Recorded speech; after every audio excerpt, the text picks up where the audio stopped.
Bonjour mesdames et messieurs, in this episode we're going to talk about the Sony A7R.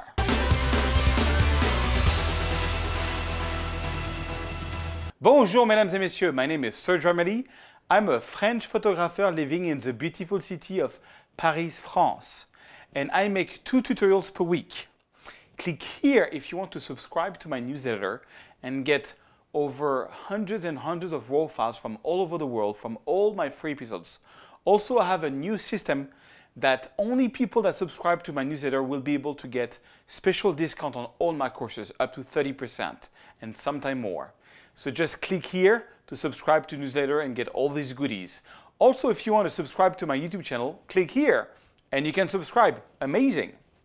All right, last week I showed you how to shoot and edit the Milky Way. A pretty cool photography. That's the final result from my friend Guillaume. That was shot in Greece. This week I'm going to show you some tips and tricks on using the Sony A7R. I'm getting more and more familiar with this camera, and there's a few things that I think can be useful if you're just starting with this camera or that you may have missed. All right, and if you have other suggestions of cool tricks on the Sony A7R, leave some comments about this below this video. At the end of this video, there's also a presentation of a new course coming out called Adobe Premiere Quickstart from my friend Dare Stevens. Dare is an amazing editor. He's working on a major TV show right now, and I've been asking for a long time for him to do an Adobe Premiere Quickstart course. If you ever wanted to learn to edit the easy way, that's the course you need to get. A full presentation at the end. But right now, let me show you the Sony A7R. All right, so here is a Sony A7R. A really good camera that I like, and I want to show you why I like this camera. You've seen some of the raw files I've been putting out over the last weeks and the dynamic range that it has. It's really better than I ever had with the 5D Mark II or 7D. And so I'm not going to show you everything about this camera. I just want to show you some things which to me were important. So here we go. To turn on the camera, well, I just turn it on, press on. And one of the things that I like to do with this camera is shoot manual. So I usually put it just on M on manual. And what I love about it is that there is 1, 2, 3 wheels. That first wheel is going to change the aperture. Okay, I have a lens on which is a 35mm lens, which is made for the Sony A7R. It's one of the only lenses made for that. It's a great lens, and that's my game to play with it. So for example, I'm at f20. That second wheel is going to change the speed. So 1/25, 1/15. So I want to have something which is a bit dark, so 160 for example.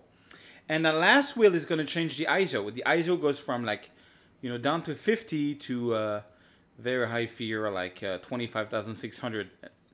So, and I like to have it around 100. But you see, because I shoot so much in manual, and the reason I shoot so much in manual is I want to expose for the highlights, and I want to make sure I don't have blurry shots. So the other way I shot is to put it into speed mode or aperture mode. And one thing which is amazing with that is you got that fourth wheel, and that fourth wheel is going to give you exposure compensation. For example, if I can do half a stop, or 2 stop less, and as I turn, the photo is getting darker and darker, and as I go up, it's getting brighter and brighter. So what I like to do when I'm in AV mode is I always go like half a stop, or 1 full stop. And this way, I know I've got a shot which is properly exposed. And the other thing that I love is once I do the shot, I can just play on it, press play, and I can click here on the zoom button, and it's a 13.6 million pixels. It's going to zoom right away, and I can see right away if I'm sharp or not. That's one thing that I like to do also.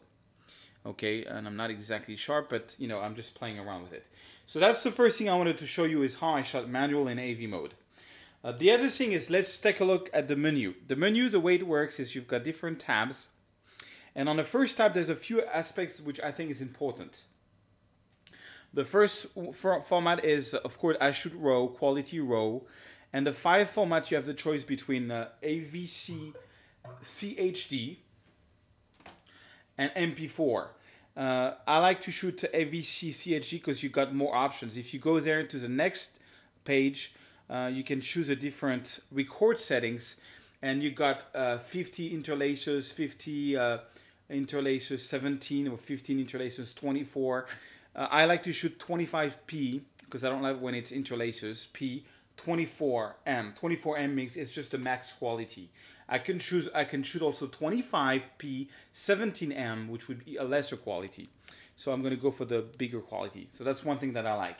The next option I want to show you is, I think, which is important, is the long exposure noise reduction. By default, it's on I turn it off. What the noise reduction does is when you make a long exposure like 20 seconds, it's gonna do something for another 20 seconds, or it's gonna be the equivalent of whatever the long exposure was. And when you do a lot of long exposure, I can tell you it's really freaking me out. So what I do is I turn it off. I lose a bit of quality, but I gain a lot of speed on the ground. But it's up to you. If you want to have the best noise reduction quality, you can leave it on I turn it off. Okay, and the next one is color space. Color space, you've got to choose between Adobe RGB and sRGB. I choose always Adobe RGB because it gives me more dynamic range in terms of colors. I find it a bit better. The difference is hardly noticeable, but it's better. And the next thing is, for example, here, that's a very important one, is the audio record level. Oh, I don't know why it's turning it off. Audio record level.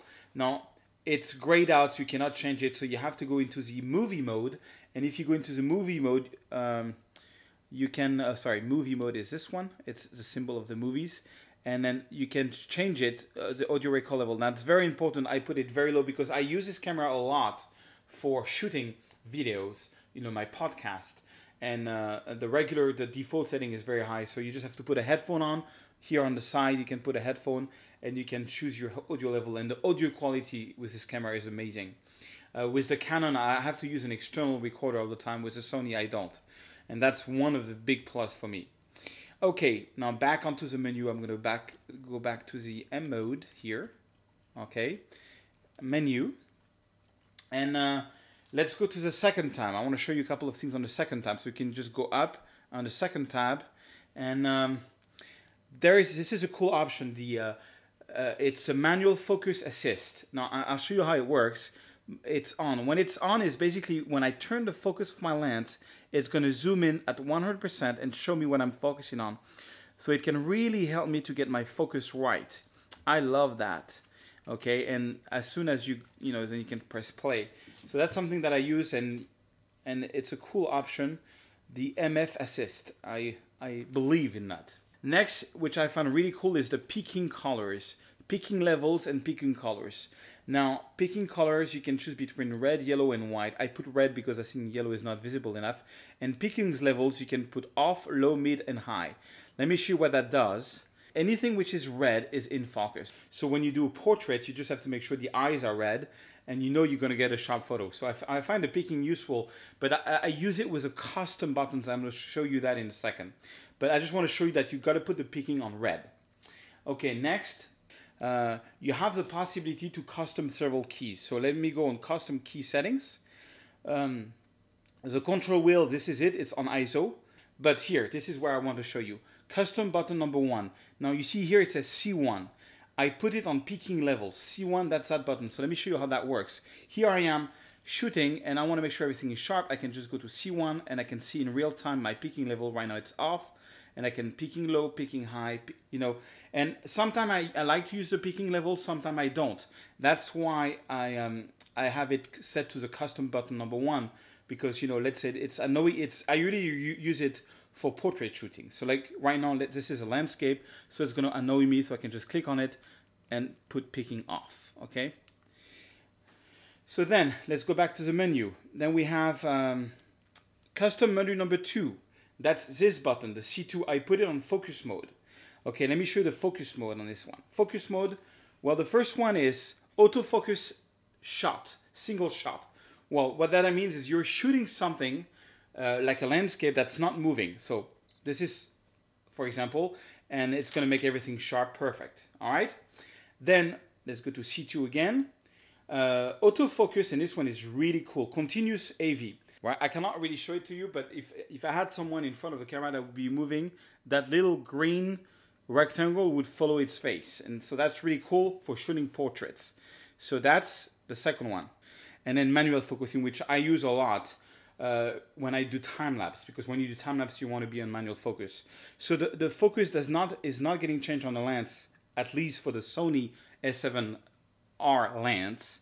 But anyways, so I use a lot the autofocus single or continuous when I'm doing portrait. So this is for landscape, this is for portrait, and this is for time-lapse. That's the way at least I use it. Okay, and I've programmed the C2, the custom 2 buttons to do that. Okay, the next button is the grid mode. So that's button number 3. Let me show you on the menu. If I go on the menu, custom button number 3 is a grid line. Grid line, what's the grid line? Let me show it to you. It helps to compose. You know, here I am. It's C3 is actually the trash, the bin. So when I press on it, I can put different type of grids. For example, the rule of third. I don't know if you can see it, but there's a rule of third grid that's over it. And if I want to take it out, I just press because I programmed this thing and I can turn it off. The thing that's amazing with this camera is you can go to Sony. You can just Google Sony A7r applications. And you can go and download all kind of applications. So on the custom settings on the second page, you can see, well, the left button is the drive mode, which I'm going to show you. The right button is the white balance, and the down button is the application list. So you can program what each button is doing. So let me go out of the menu. The down button is application list. So basically, it's like the iPhone. You got apps that goes for the Sony.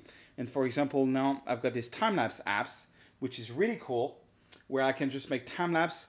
You know, I can just program it to make a time lapse. You know, I can say this is like a sunrise or sunset, or I can go to custom and click on OK and blah blah blah. And here I go. But I'm not going to show that to you. That would be another tutorial. But anyway, so I do a lot of time lapse these days. So that I use the down arrow and boom, I'm in my app store basically. All right. So the left arrow is the drive mode. Now, what the drive mode is. Left is drive mode. You choose between, you know, single shooting, continuous shooting, minuteur, which is like 2 seconds or 10 seconds. You know, it takes 2 seconds and a photo. And then you've got the bracketing options. You can bracket 1 EV, 2 EV, 3 EV, which is cool. You can choose here. Right now I'm bracketing like 1 EV, 2 EV, 3 EV. So 3 EV is going to make like a lot of, you know, this is the normal photo. Okay, I just shot 3 shots. So very, very, you know, bright shot, very dark shot, and normal shot.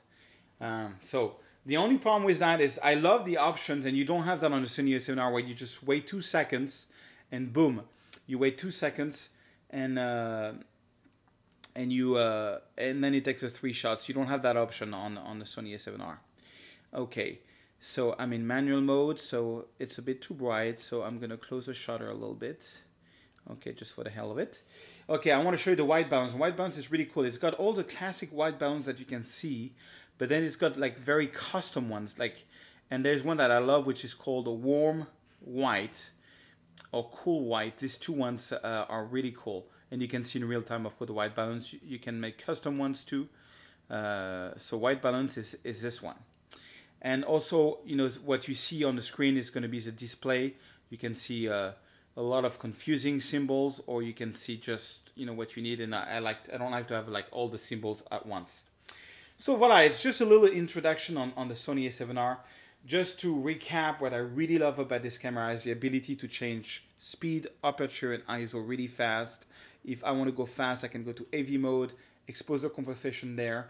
That is so fast, it's so cool. I can take a shot, I can click here on play and click this button and zoom in at 100% and, you know, see if I'm sharp or not. I'm not, but that's fine. I'm just playing around. It's an amazing camera. I really like it, and I hope, you know, people that have the Sony A7r, you learned a couple of things on it, or if you don't have it, you want to go buy it. And if you are a Sony, you know, commercial advertiser, call me and sponsor me, because I really love your product. All right, guys, back to me. All right, guys, as promised, here is Dare Stevens and the Adobe Premiere Quickstart course, an amazing course for anybody who wants to learn editing the easy way. Hi, everyone, I'm Dare. Welcome to my quick start to editing and introduction to Adobe Premiere CC 2014. Now, whether you're just a person who likes to make their own home videos, or who goes out on travels and likes to document the journey that occurred, or you're actually an artist who's interested in pursuing a professional film or television career, editing is one of the most powerful tools that you can have in your tool set. Now, I've worked on major Hollywood television shows, tons of home videos, more corporate videos than I care to count, and a lot of commercials. And the one thing I know is that editing comes down to the same 3 basic skills. 1, artistic skill, which includes creativity and good taste. 2, organizational skill. And 3, technical skill, which nowadays largely revolves around software. Now, I already know that you are creative and that you've got good taste because you want to learn how to edit. And this means you instinctually understand the actual purpose for editing, which is not to learn software, but to tell a better story. In this course, I'll be teaching you very basic editing skills using some time-lapse clips that Serge captured for his new romantic short comedy film, If Only. Together, using Adobe Premiere CC 2014, we're going to make the opening for his new film. Now, a lot of people give up on editing because they see the software and it looks so complicated, or they've tried another course and it spends hours going over software and not really teaching you much about editing. This course is completely different. Why? Because in the first few minutes, I'm going to teach you the basic skills that you need to start editing right now. Once you've got those, you can practice them, and each lesson that follows that will be teaching you specific technical skills and software skills that you can build on to make a better and better edit. I'll also include some lessons on organizational skills and other things about Adobe Premiere that will help you get around the interface really quickly and make it funner to edit. Now, I've included an orientation lesson like I do with all my courses, just to give you some basic terms so that we're speaking the same language and you don't get lost in the course. Now, it's true, it does take years of dedicated practice to become a master editor. But the basic skills you need to get started, you're going to learn those in minutes. And remember, they were editing with a razor blade and a roll of tape 100 years ago. And software has made that process even easier. So I'm totally excited to teach you how to tell a better story through editing. Let's get started.